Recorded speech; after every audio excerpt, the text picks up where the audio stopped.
ঢাকায় চলচ্চিত্রের শীর্ষনায়ক শাকিব খানের পরবর্তী সিনেমা তুফান। এই সিনেমায় থাকছেন দুই বাংলার জনপ্রিয় অভিনেতা চঞ্চল চৌধুরী। ইতিমধ্যেই তুফানের টিজারে শাকিব চঞ্চলের যুগলবন্দি পছন্দ করেছেন দর্শকরা। তুফান সিনেমায় 90 দশকের একজন গ্যাংস্টারের চরিত্রে দেখা যাবে শাকিবকে। টিজারেও বিধ্বংসী এক রূপেই হাজির হয়েছেন শাকিব। রীতিমতো তাণ্ডব চালিয়েছেন একের পর এক দৃশ্যে। শাকিবের এমন লোকে অনেকেই ভীত হলেও ভয় পাননি অভিনেতা চঞ্চল চৌধুরী। সিনেমা টিজারে চঞ্চলের মুখে দেখা গিয়েছে তাচ্ছিল্যের হাসি সহ সংলাপ, যেখানে শাকিবকে উদ্দেশ্য করে অভিনেতা বলছেন, তুফান খুব ভয় পাইছে। পর্দার বাইরে ব্যক্তি জীবনে আবার দেখা মিলল শাকিব চঞ্চলের যুগলবন্দি।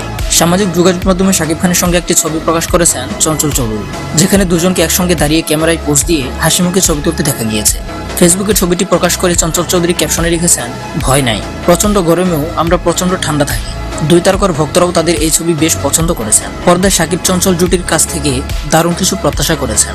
এর আগে তুফান সিনেমায় নিজের উপস্থিতি নিয়ে চঞ্চল বলেন, এই সিনেমায় আমাকে বিশেষ একটা চরিত্রে দেখা যাবে। রায়হান রাফি এই সময়ের প্রতিভাবান একজন পরিচালক।